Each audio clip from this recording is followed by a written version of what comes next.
wọ́n bá òkú olùdíje sípò gómìnà Labour Party nínú yàrá ẹ̀ lẹ́kọ̀ọ́. ọ̀kan nínú àwọn olùdíje dupò gómìnà nínú ìbò abẹ́lé tí yóò wáyé ní ìpínlẹ̀ Imo láìpẹ́, olóyè Opri Amúlùdù ti jáde láyé. nínú ilé ẹ̀ tó wà lẹ́kọ̀ọ́ lọkùnrin náà ti kí ayé kó dìgbà ó ṣe lálẹ́ ọjọ́ Ẹtì Friday ọjọ́ 24 oṣù kẹta ọdún yìí, lẹ́yìn tó dé láti ìpàdé ẹgbẹ́ Labour Party tó wáyé lólú ilé ẹgbẹ́ wọn tó wà nílùú Àbújá.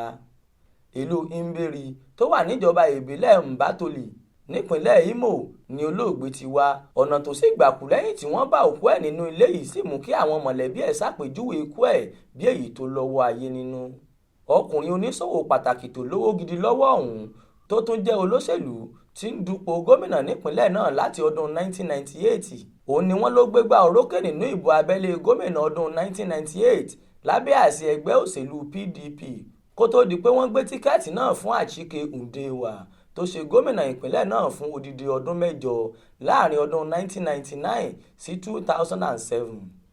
látìgbà náà ló ti ń dupò gómìnà ìpínlẹ̀ Imo. bákan náà ló tún gbégbá ìbò gómìnà lábẹ́ ẹgbẹ́ òṣèlú All Progressives Grand Alliance APGA, ṣùgbọ́n tí kò tún rọ́wọ́ mú níbẹ̀. lọ́dún 2019 ọkùnrin yìí ló léwájú nínú àwọn tí wọ́n dupò gómìnà lẹ́gbẹ́ wọn.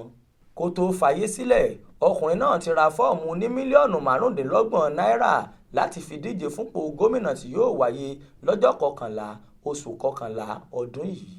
ọkùnrin kan tó súnmọ́ mọ̀lẹ́bí náà ṣùgbọ́n tí kò fẹ́ kí wọ́n dárúkọ òun ṣàlàyé pé lálẹ́ ọjọ́ Ẹtì Friday lọkùnrin oníṣòwò mọ́tò yìí dágbére fáyé. ó ní kú ọkùnrin náà bá wọn lójijì nítorí Àbújá ló ti ṣẹ̀ṣẹ̀ darí dé lọ́jọ́ ọ̀hún. àgbà amòfin ni olóògbé, òun sì ni aláṣẹ àti apàṣẹ iléeṣẹ́ Global Motor lẹ́yìn tí ẹ̀gbọ́n ẹ̀ Willie Anumudu tó jẹ́ olórí iléeṣẹ́ náà jáde láyé lọ́dún 2020 látàrí àrùn COVID-19.